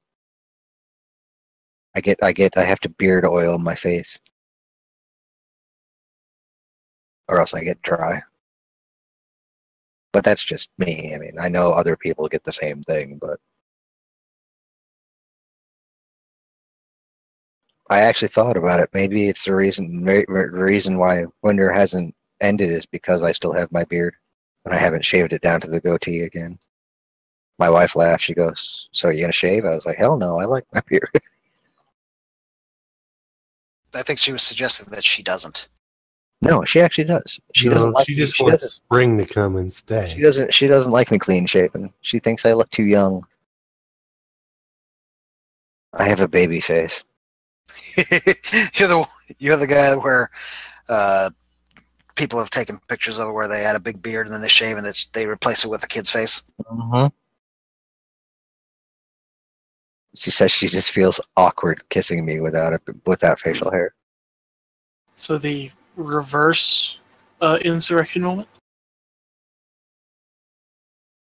Yes, but it's more on a. Yeah, she go. I mean, I really do. Without my beard, people have guessed my age very wrong. Even with my beard, they guessed my age very wrong. I have been blessed with a face that does not look my age because I know people 45 like me that look like old men, and I'm like, I'm 45. I don't look like that. I mean, I know that I've got more wrinkles and I'm saggy a little more than I used to be, but I don't look like that. My hair's not gray and all that kind of stuff. So I'm sorry to abruptly change the subject, but I just Go saw a headline that made me say WTF. Go ahead.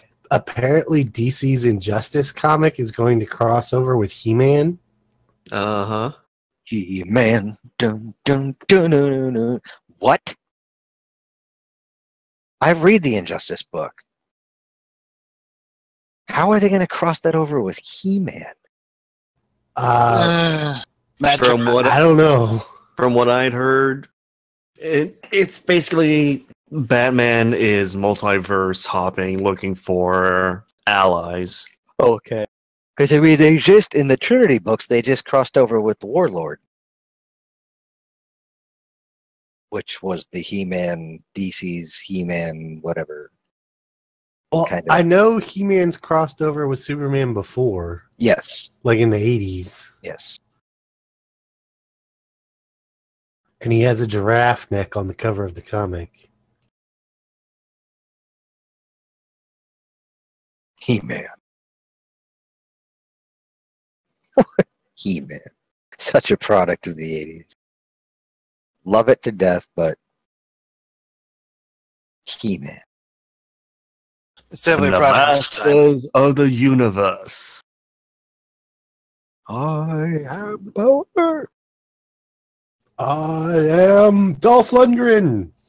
Well, they need to get toys that made us season 2 made so I can watch it on Netflix because the first season was awesome. I haven't watched the Barbie one yet, but I watched the G.I. Joe, Transformers, Star Wars, and He-Man ones, and they were great. It was just like, so that's why. Oh, that's awesome.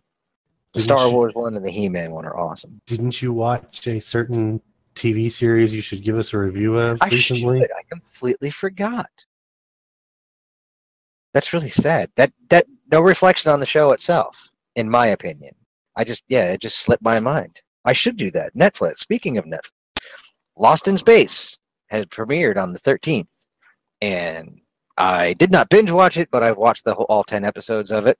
And while there are quite a few that I've talked to that don't feel the same way I do, I thought it was a enjoyable show that, for a reboot, did a much better job than many of the reboots that are out there.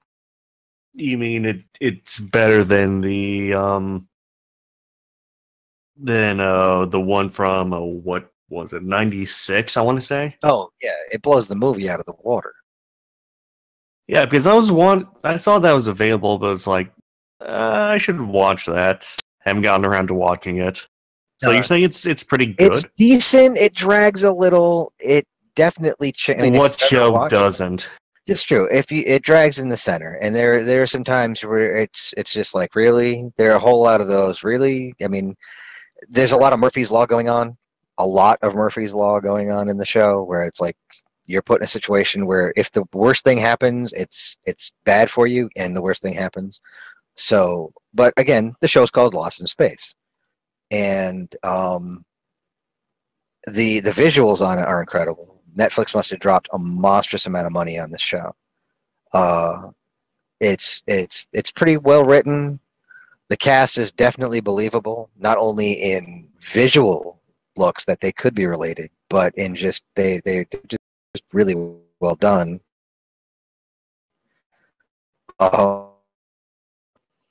Storyline, very in how they veer from what the original was.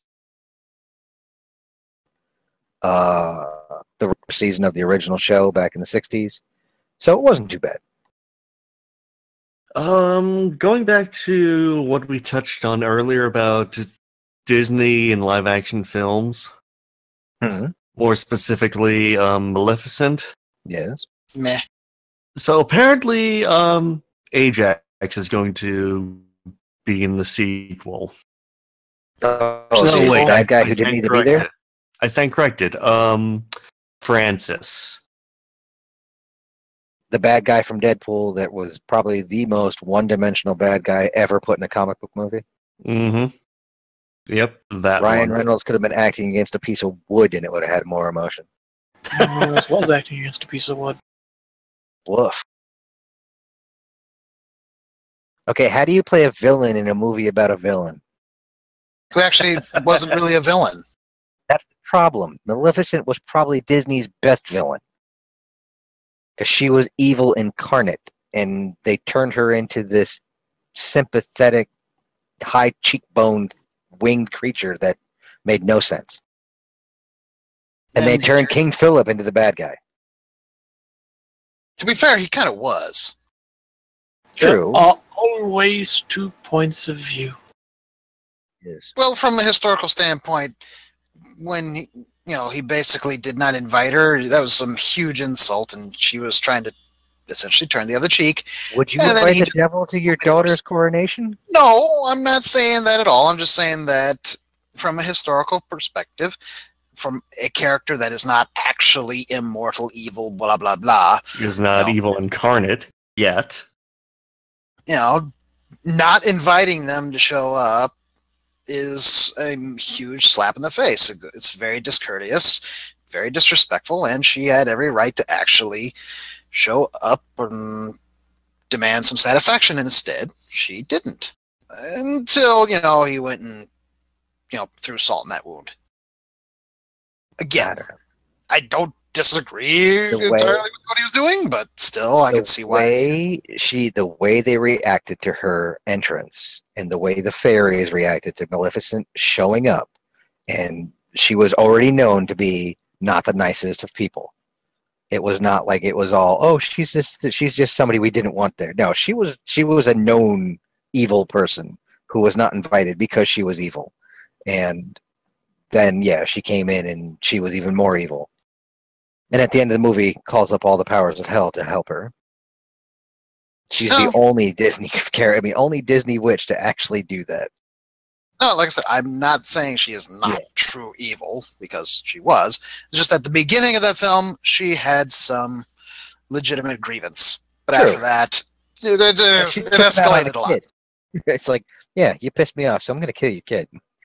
It's like, what? You suck. But and it still doesn't, there's no way you can really truly make that character an anti-hero or whatever that they did in the live action film. No, the whole sympathy for the devil that the original one was ridiculous because it neutered the character. She was awesome as the most evil of Disney's villains. No, she's not the most evil, but she's certainly she's high up on that list. Number 2. Number 1, the one who killed Bambi's dad. Mom. Bambi's mom died. Sorry, Bambi's mom, my apologies. Simba's dad died. Bambi's mom died. Look, there was a parent that was killed by a hunter. That is the true evil. You know, I don't think I've ever seen Bambi all the way through. I have a few times. I don't even think I own it. Of all the Disney movies that we own in this, I don't think I own it. You should correct that. Make your children cry. You know what, though? They really don't like some of the old. They haven't gotten into the older ones yet. Give it time. I turned on Aladdin the other day, and they all sat down enthralled. I was like, "You guys, we've never watched Aladdin before?" No. I was like, "Yeah, we have. You know who the genie is. You know this kind of stuff." But no, they sat there just completely fixated. I was like, "Okay, we're gonna have to go back and I'll introduce you to the wonders of Disney animation." Well, Aladdin is fantastic. Yes, it is my favorite of all the Disney contemporary films. Of the, what is it, the Golden Age, I guess? The Renaissance era. Oh, the Renaissance. Renaissance. I mean, my daughter has seen The Little Mermaid umpteen times. Beauty and the Beast a few times. Cinderella, we've watched together. Snow White, we watched together. So Those two are going back. yeah, we have daddy daughter princess time, and I don't mind it because I love Disney films. And the only one that I really really enjoy that they have not yet actually sat down and watched with me is The Prince of Egypt, and that's not a Disney film at all. So. No, that is hardly Disney. That's what, DreamWorks? That's DreamWorks. It's DreamWorks' first animated film and is in the top 3 of my favorite animated movies. There's going to be a Mask film. I'm sorry. We couldn't even get G.I. Joe right, and they're going with Mask? Ugh. Well, at least we know Wolfie will be happy. Why will I be happy? Mask. I'm not like a huge Mask star or anything. Mask. And Mobile just, Armored Strike Command. And we don't know how to spell command, so we used a K. yeah, I was just saying, not to be confused with the Jim Carrey film. Not The Mask. It's just Mask. I mean, Or- I had a Mask toy on my desk for a long time, but that was more just because I stumbled into it and just kind of stuck it there than anything. You know, I think G.I. Joe could have been, for the first G.I. Joe film, they could have done it better if they didn't go into the ridiculousness of all the various equipment and whatnot right out the gate. Yeah. If they'd eased up into it, like, you know, they're actually starting to build the team, and you know, they show over time that they developed this new stuff, they could have gotten a much better series out of it while building up this ensemble cast. Because they went backwards. The second film barely touched any of that cool technology. Whereas the first one was way over the top with like the Arctic submarine fights and all that kind of stuff. It was like, what? What? And also, it jumped around a lot, you know, trying to show you various, like, everybody's origin story. And I think it just would have been better if they could have, you know, built into that, worked up to these various little origin stories, or just maybe, you know, just included as something they discuss, and then as the series went on, they can get further into it and, you know, open it up for additional character building. You know, it's supposed to be this tight-knit unit of unique individuals with various skills, and you don't really get any of that. I haven't seen the second one, though. The second one actually, again, the second one was closer to the original cartoon comic book versions of G.I. Joe, in not only aesthetics, and I think in storyline-wise, it just felt more like that kind of stuff. It was the aesthetic side of it. Again, a lot of this because it stems from visual media, comic books, cartoons, toys. They're all things you can already see. Designs have already been made. This is the same problem the Transformers had, and the Transformers, the look of them just was off-putting. It was like, okay, we already know that it is possible to make a modern day mech-looking robot and get it. Look at Pacific Rim. Look at some of the live action stuff that Japan has done with the Gundam stuff. It is perfectly capable. I mean, possible to do this stuff without making it look like a ramble, like a just a random pile of junk that's been thrown together and moves. And the G.I. Joe had the same problem. Everything just looked wrong. It was like Cobra Commander didn't look like Cobra Commander. It was the uniforms didn't look right. It was just things were all off. The robot suits that thank God they just got rid of in the second film. Sorry, spoiler alert. But they visually hit more notes. Cobra Commander actually looked like Cobra Commander. He had the silver faceplate, and it was pretty much dead on to what you would expect of taking that and updating it to work on the big screen. And I'm hoping that if they do Mask, they keep closer to it, even though, meh. I mean, Mask was never one of my favorites. I watched the cartoon. I always thought it was kind of silly, but no sillier than He-Man.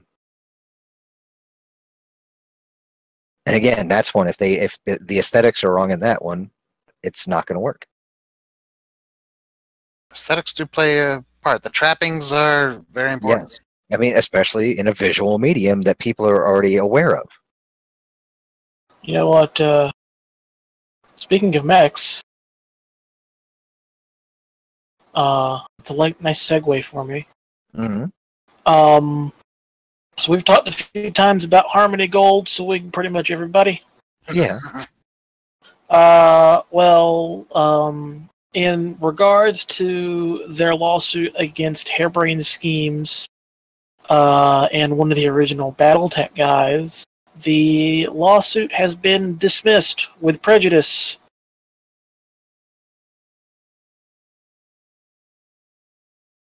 Means no more. You're done. Get out. However, in regards to them versus Piranha Games, there's doesn't with prejudice mean they can bring it back? No, Bring the they can't. lawsuit again if they want? That means they cannot bring it back. They're specifically saying, get out. Don't bother us with this again.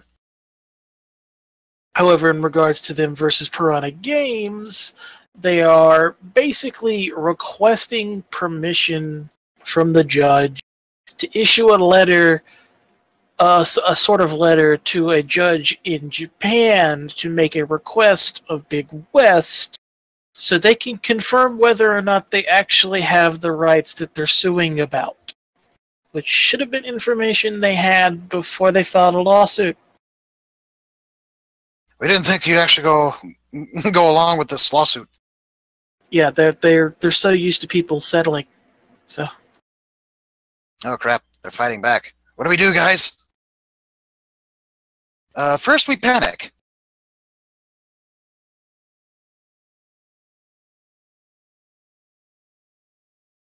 It's kind of entertaining, though, that they just basically got shot down. Yep, I'm just waiting to see how it's going to be for trying to get actual Macross series here in the States now. So that's the interesting thing. Now that this come out that Big West has the rights, Big West actually has their own Western licensing, production companies. So if they wanted to, they could put it out here.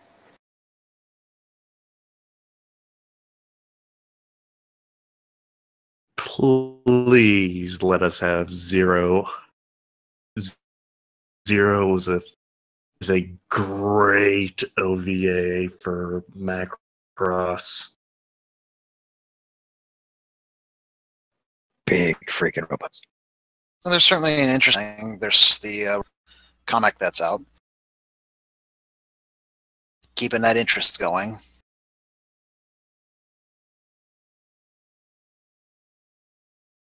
And who doesn't like big mechs? There's a theme song about it. Chicks dig giant robot. You dig giant robots. I dig giant robots. We dig giant robot. It's funny. I've never actually watched that show. Gasp! It was pretty fun. Although they kind of rushed it at the end because they knew they were getting canceled. That happens a lot. I will say now that I finished Gargoyles, they actually wrapped that up pretty decently.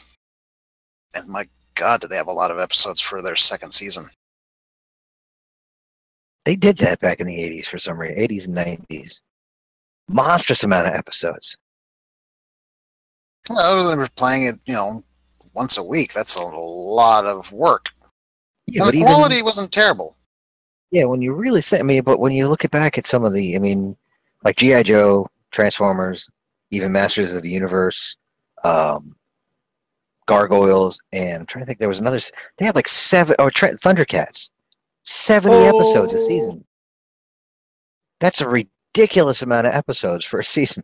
Gargoyles had something like 50 episodes, I think, for season 2. And I don't think we're ever going to get a season 3 because when they canceled it, ABC snatched it up and then they made a quote-unquote third season that is kind of considered non-canon.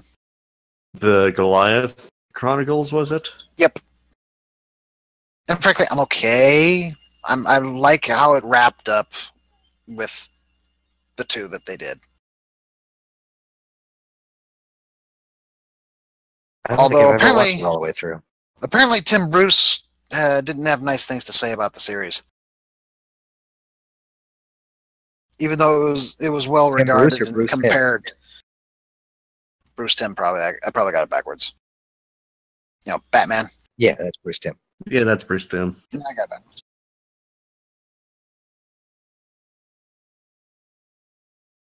Yeah, it was well regarded and comparably, favorably compared to Batman. Kind of dark for Disney. Yeah, it was the darkest of their afternoon shows. Right next to Goof Troop. Let me see if I can actually find what he thought about it. Was Marsupilami theirs?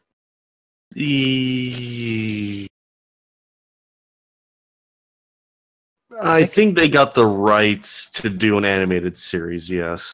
Okay. But it's still strictly a French thing. Okay, here we go.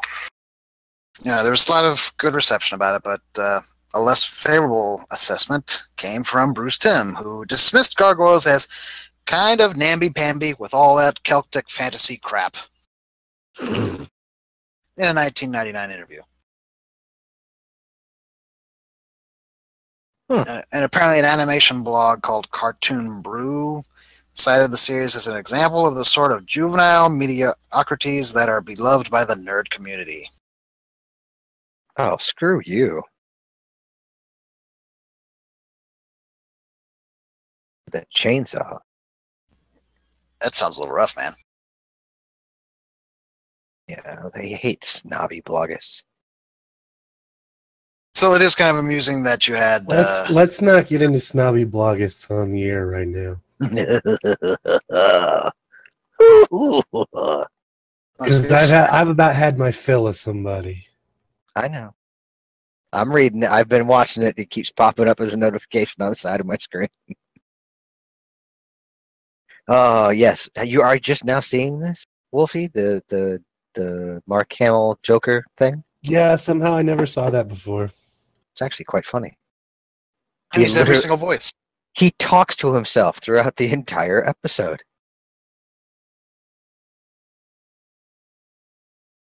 Marsupilami.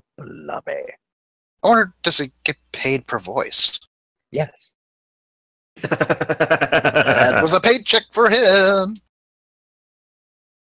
That's how he padded that one. That's how he made up for only being in one scene in episode 7. I actually have lines in the second one.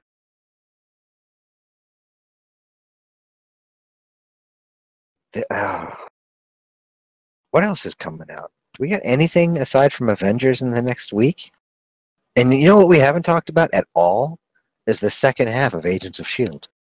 I haven't... I've missed a couple episodes of...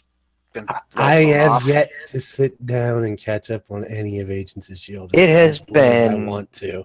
So not only does it look like they're really trying to tie it in with what's going to happen in Infinity War, which I know they're not going to, but they keep hinting at this thing that is coming. And I'm like, well, yeah, we know the thing's coming. It comes out next week. So, and it's all cosmic. They're talking about this galactic thing that's going to happen, that happens, that destroys everything. And it's like, well, yeah, okay. Are we going to go full circle? Are we going to tie in? Are the MCU and the TVC, the MCU and the MTVU going to tie it back together the way they should? Not that we've heard so far. Yeah. Well, we know Coulson's going to be in Captain Marvel. Yes. But he's going back in time for that. Yeah, it's set in the 90s anyway, so.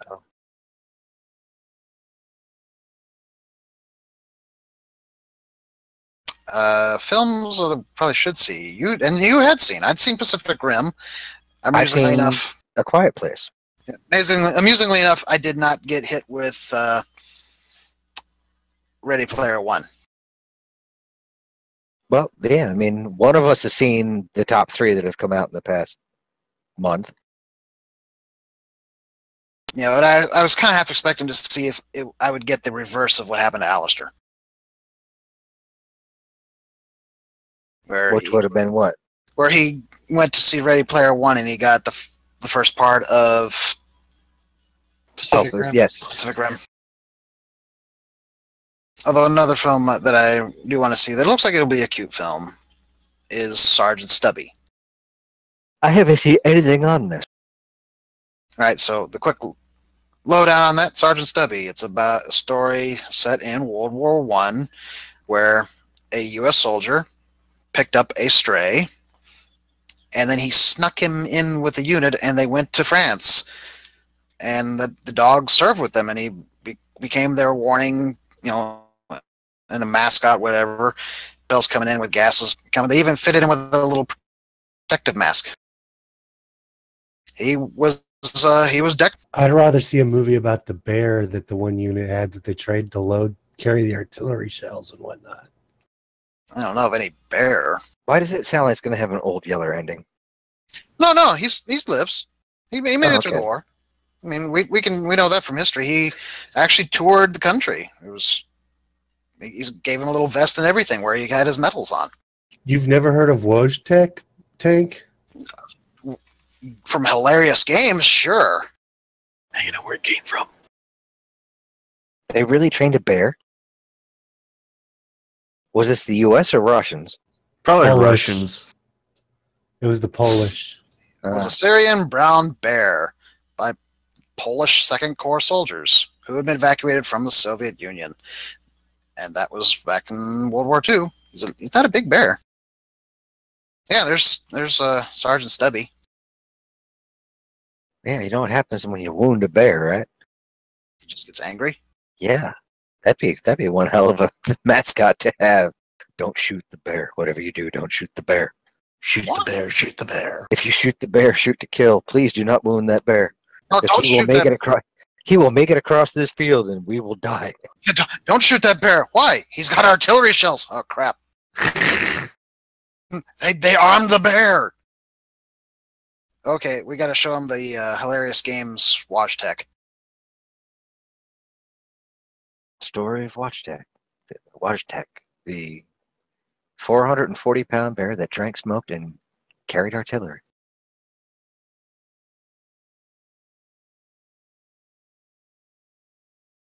And of course, Firefly says, what? No bear cavalry? Sorry, hysterical games. I'm sorry, not hilarious. I keep doing that. And no, there's no bear cavalry. I did look that up to see, has anybody done it? Because there's different types of cavalry. We've had elephants, and there's camels, horses, obviously, and donkeys. Very much on the equine side of things, except for the elephants and the camels. Apparently, no one, if anybody's ever attempted to do bear or tiger cavalry, they didn't live to tell the tale. Tiger cavalry. What cavalry? Really? Tiger cavalry, really? Well, I mean, it was somebody posed the question to me. It's like, have they actually done that? And they suggested, bears, tigers, whatever, lions. It's like, I have no. There are instances of like leaders having like a pet lion that fought with alongside him. Sergeant Siegfried, Sergeant Roy, please take your. All right, here we go. Washtek the Bear. That is going to be an actual unit for this game by Hysterical Games. The game being called, let's see, Panzerfaust.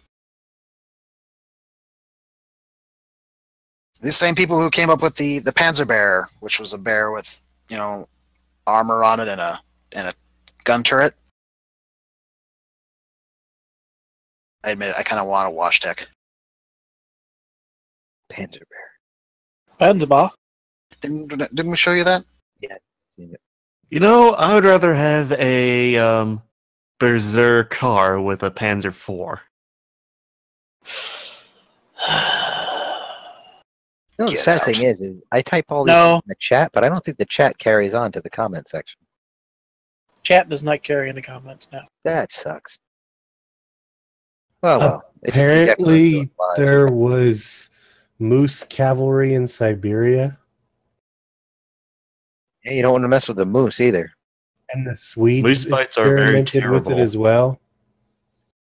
I know that they used reindeer up in the Scandinavian countries.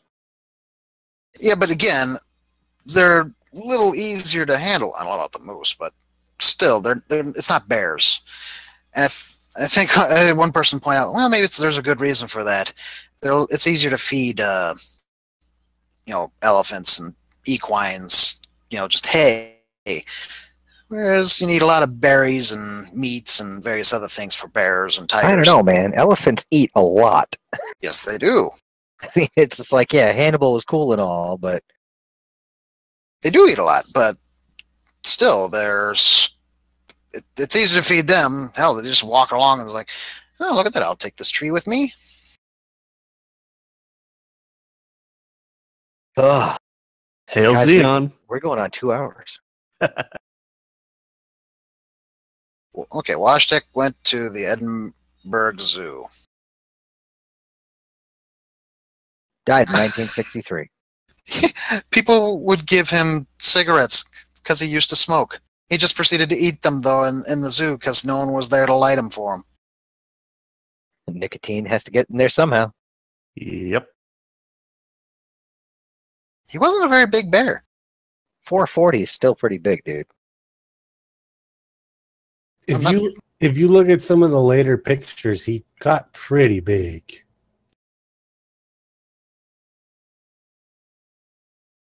Tell you what, if I was walking through the woods and a 440-pound bear approached me, I don't think I would be too happy about it.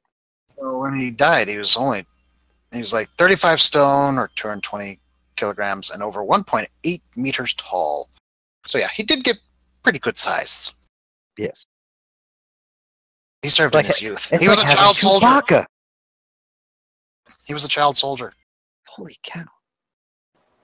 In the anime series, A Girls in Panzer, the emblem for the Poland-inspired school Bonpol features a bear carrying an artillery shell. Well, that was the Polish unit he served with actually made that their emblem. Yep. It is also a reference to the 22nd Artillery Supply Company. There is a film, came out in 2011. Washtek, the bear that went to war.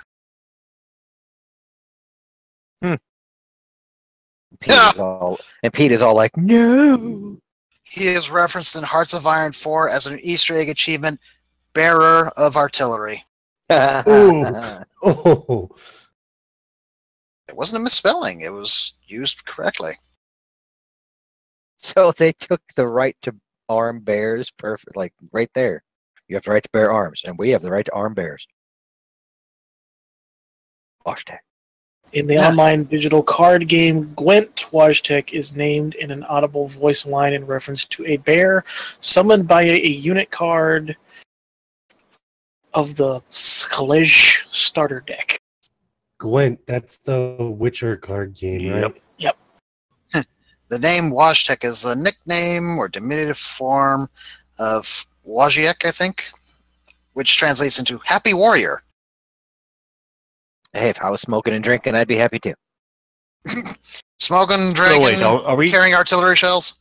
Have you quit smoking yet? Who, me? Yeah. Yeah. Good job. Wait, are we talking about was the bear or was the Apple co-founder at this point? That's Wozniak. Or Wozniak. Wozniak. Right? Yeah, Steve Wozniak.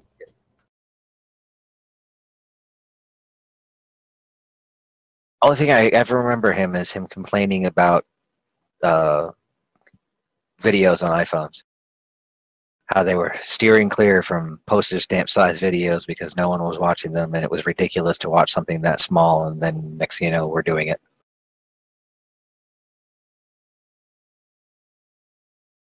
But hey, Well, we're watching them on our phones.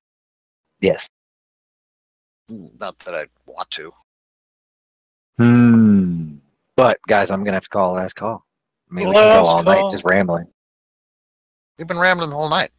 It's just ramble. Much to Alistair's chagrin. Ramble on. Ramble on my wayward son. I didn't get a ramble from that guy. Hey, if I could throw in a Blazing Saddles reference, I'm going to. Dilly. That's not a ramble. I don't have any last call items. Yeah.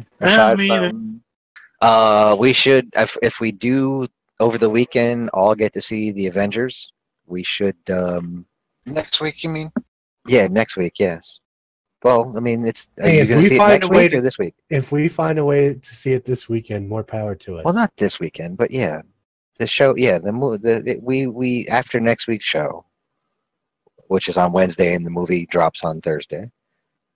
Even though opening day is on Friday, but it drops on Thursday. I will never understand that, but I'm not going to complain. With early shows on Wednesday.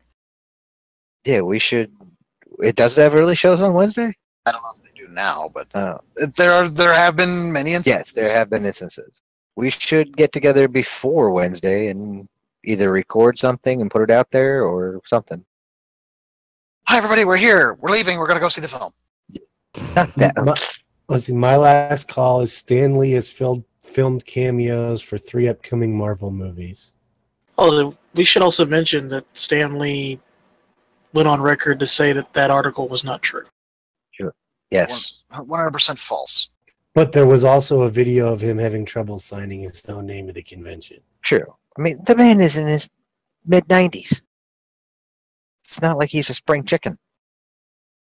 His mind's still sharp. Yes. And, well, luckily... He needs a cyborg buddy. I will say luckily for us in the geeky world and just people who read comic books and stuff in general and fans of it, that we did not lose Stan Lee. This is my last call. We didn't lose him over the past few days, but we did lose quite a few people over the past few days. Right. I would put the whole Geek EZ on our Facebook page, but Arlie Ermy, we lost Gunny. Yep, and he's serving alongside Chesty Polar now. And I guess there was actually 4 that died this week. We lost Barbara Bush. Barbara Bush, former First Lady, passed away as well. And they all passed away on the same day, I do believe. No, Barbara Bush died yesterday. So she was the day after. Gunny and Harry Anderson died on the same day. And yesterday, who was it that I just saw? Or was it today that I saw that someone had passed? Oh, who was it now? Oh, man. Now I completely lost it. I think I know what you're talking about. Milos Forman died. Bruno Sammartino died. Yeah, that was today. So, I mean, yeah, 2018 decided one fell swoop they were going to drop a whole lot of people. You know, I almost put out there, it's like, someone please form a circle around William Shatner and Stan Lee. Mel Brooks as well, while you're at it. Yeah. Firefly had a last call. Apparently, there's a bit about Spielberg supposedly directing a Black Hawks movie treatment. Yes. I don't know about Black Hawks. What's this supposed to be? It's a DC fighter pilots thing. It's weird. Listen, doesn't the Black Hawks appear in Justice League Unlimited? Yes. Yes. They're more commonly attributed to Wonder Woman. Did they not also appear in Batman Brave and the Bold? Probably, because Batman Brave and the Bold was nothing but references to everything DC. Yeah, I'm pretty sure they did. So interesting. Spielberg taking on a comic book movie. Oh, my secondary last call. Last drink for me. I haven't seen it. Alistair, you've seen it. I posted it earlier. I guess the Japanese Warner Brothers website, the entire scene from Ready Player One. If you don't mind spoilers, go check it out on YouTube. Because Steven Spielberg's tongue-in-cheek humor at times, when it comes to directing and editing his films, is hilarious. And there is a cameo vehicle appearance that has